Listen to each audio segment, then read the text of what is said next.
ti la pluie, la monsanjo, ti macaque, barbecue, ISO, on n'a pas besoin de vous. Vous êtes des chiens sales en Haïti.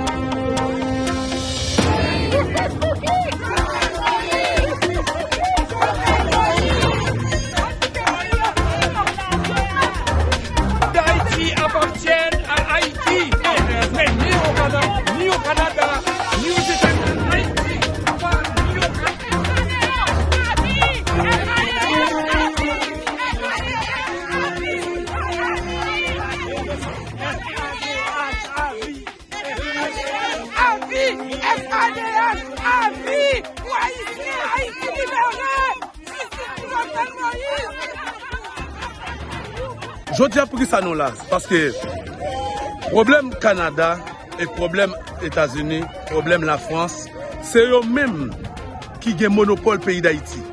C'est eux qui ont placé moun dans le pays, c'est eux qui ont placé président, c'est eux qui ont placé député, c'est eux qui ont placé sénateur, et c'est États-Unis tous les amis ont sorti rentrer en Haïti. Mais là maintenant, nous avons un président qui mourit dans le pays par des directions qui sont aux États-Unis. Maintenant, nous décidons, nous dire, un pays pas capable dirigé par un groupe oligarque dans le pays d'Haïti, pendant que nous-mêmes, nous mettons nous dehors la caille nous, et pourtant que c'est eux qui ont toute justice à la main, c'est eux qui disent nous que le pays n'a pas qu'à fonctionner, et nous dit faut que ça cesse.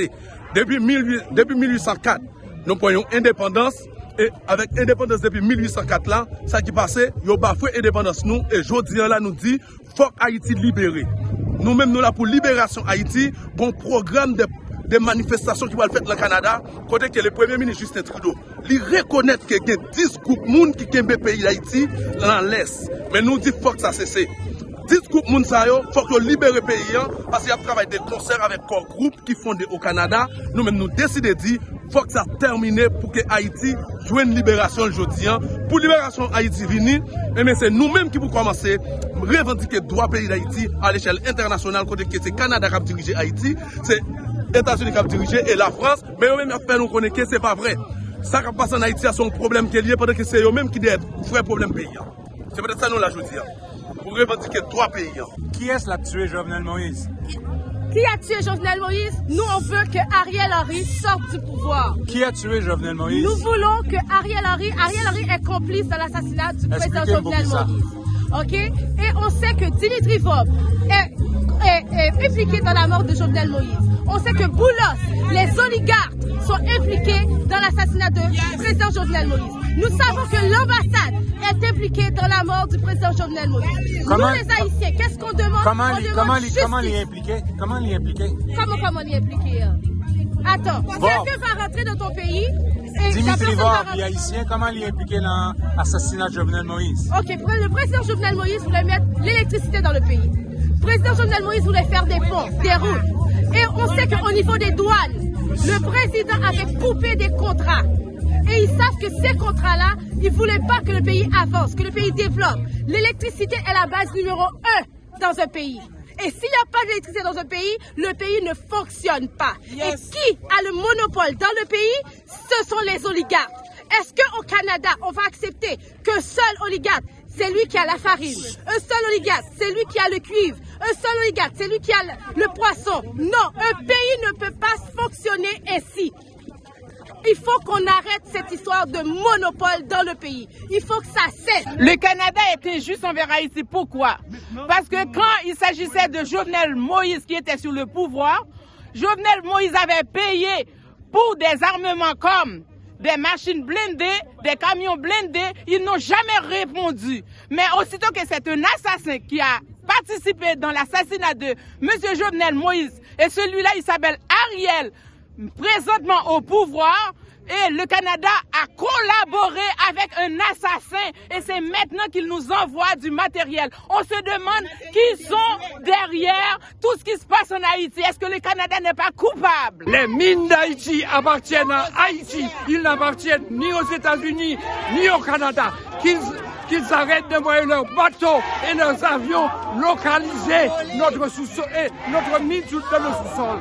Afin de venir en aide à Haïti, Pierre Poilievre estime que le Canada devrait d'abord cesser de financer directement les dictateurs et les terroristes. Ariel Henry is in power, not being elected. What Canada should do? Well, we should stand up for our values of law and order and freedom for all people. I think what I believe is that we need to narrowly focus our foreign aid on emergency relief when people are dying because of a humanitarian crisis. We should be there to save them. We should stop giving money to governments, to dictators, to terrorist groups, to interest groups, and to international and global bureaucracies, and make sure our aid gets to the front line and is influenced heavily by matching funds from the Canadian people. That's my approach. De son côté, Éric Duhaime suggère une approche basée sur des investissements qui encouragent la démocratie. Quand on parle de la question d'Haïti, évidemment, moi, je suis quelqu'un qui a travaillé en développement démocratique une bonne partie de ma vie. J'ai travaillé à l'étranger pendant plusieurs années, que ce soit au Maroc ou en Irak. Parce que quand on parle de problèmes comme ceux que vivent Haïti encore aujourd'hui, la première chose pour moi, le premier élément qu'il faut changer si on veut améliorer à moyen et à long terme le sort de ces populations-là, c'est d'instaurer un régime véritablement démocratique. Et je pense que c'est ça qui est le problème. Tu peux pas avoir de liberté de presse, tu peux pas avoir de liberté civique, tu peux pas avoir un fonctionnement économique sain si d'abord et avant tout tu n'as pas une démocratie saine. Et moi, je crois pas aux économies dirigées, je crois pas au coup d'État, je crois pas à l'armée qui prend le pouvoir, je crois pas. Donc, je pense que c'est là-dessus qu'il faut. Puis moi, j'ai mis une partie, j'ai mis ma vie professionnelle en parenthèse, puis j'ai même risqué ma vie. Je suis allé dans des zones de guerre comme en Irak pendant le conflit, parce que je pense que c'est important d'amener à ces gens-là, peu importe leurs idées politiques, d'amener un Parlement élu. La première étape, si on veut avoir une société stable à moyen et à long terme, c'est d'investir dans la démocratie. Malheureusement, à Haïti, on a essayé à quelques reprises. Malheureusement, ça s'est soldé par des échecs. Mais c'est pas parce que ça a été un échec dans le passé qu'il faut pas réessayer dans le futur. Sur la rue du côté? Il va être dans les parages. Fascinant. Et John Bashford. C'est beau? Allô?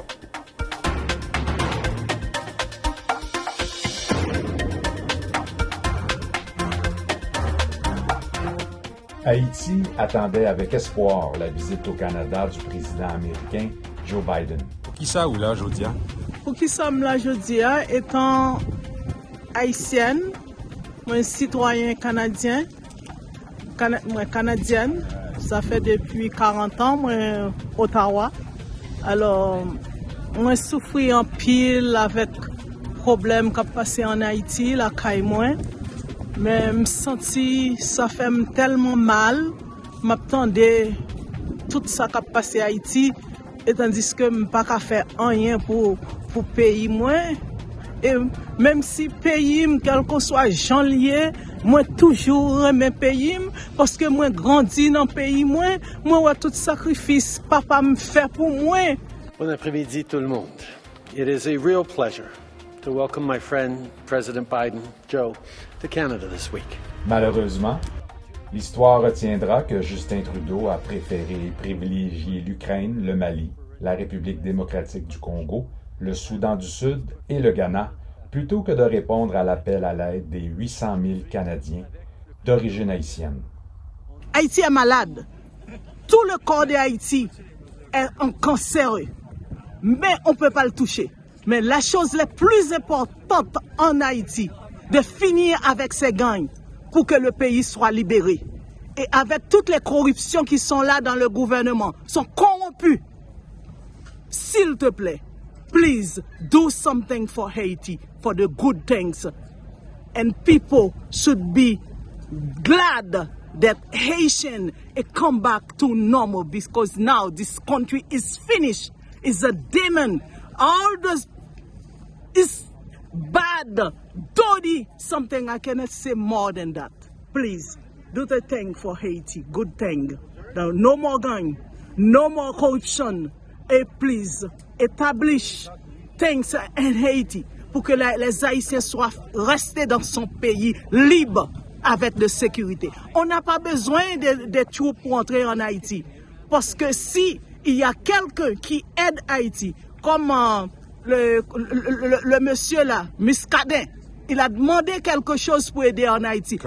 Oui, Muscadet, il a de bonne foi, de bonne foi. Tout le monde. Oui, si Muscadet te joint opportunité pour aider lui en Haïti avec 2 ou 3 autres qui bonne foi comme Muscadet, on n'a pas besoin de troupes en Haïti. On n'est pas en guerre en Haïti. La seule chose, Haïti a besoin de support de sécurité. Fini avec ces gangs-là, non more de corruption, et puis pour que le pays soit reprendre la place normale. Haïti était la perle des Antilles. On n'avait jamais connu cette bagage, de ces démons-là en Haïti qui détruit ce pays-là. Je le répète encore à M. Trudeau, fais quelque chose pour Haïti. On a aussi parlé d'autres endroits du monde qui vivent... Influencé par sa chef de cabinet Marjorie Michel et le député d'origine haïtienne Emmanuel Dubourg, Trudeau n'a malheureusement pas annoncé de mesures concrètes pour rétablir l'ordre et instaurer la paix à court terme en Haïti. Canada will invest $100 million more to provide a better support to the Haitian National Police. We'll also be imposing additional sanctions on 2 other members of the Haitian elite. We're determined to build international support for the Haitian people, including through humanitarian aid.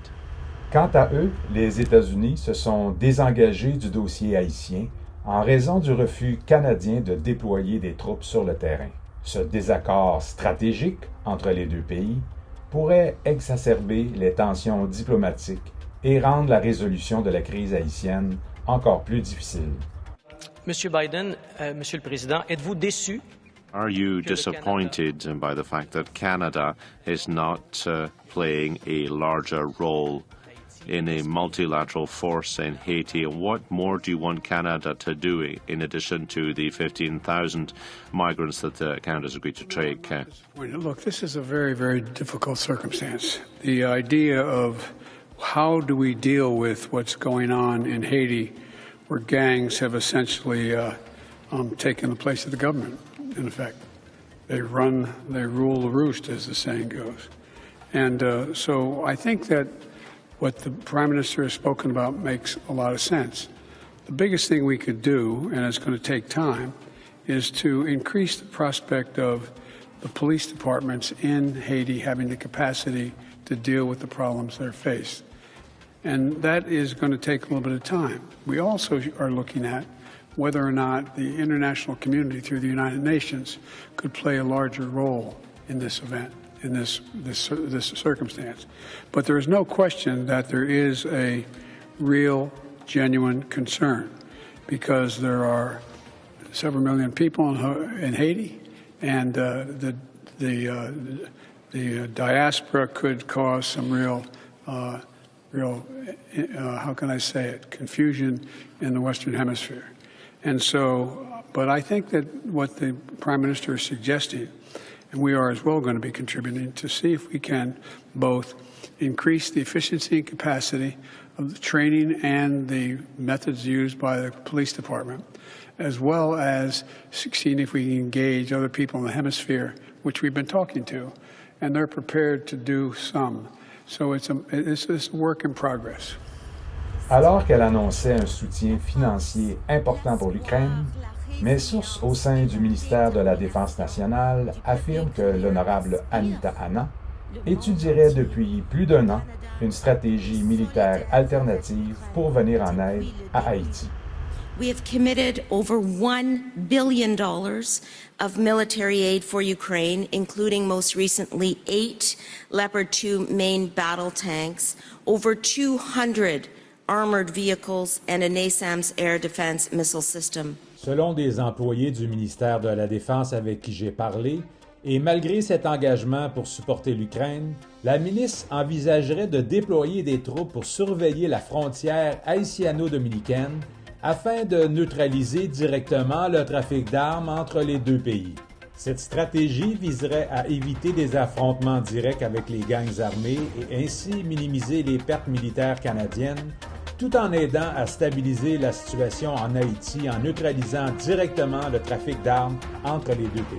Selon nos sources, pour couvrir les 376 km de la frontière avec une surveillance souhaitée d'1 soldat par kilomètre, environ 376 militaires canadiens seraient nécessaires. Cette quantité minime ne représenterait qu'une fraction infime du nombre total de soldats en service actif au sein des Forces armées canadiennes, soit moins de 1%. De son côté, pour faire face à la crise humanitaire et au refus du Canada d'envoyer des troupes sur le terrain, le premier ministre de facto, Ariel Henry, a décidé de relancer les Forces armées d'Haïti et de renforcer leurs capacités en termes de force de frappe. Ici Pierre Côté, RTA, Ottawa.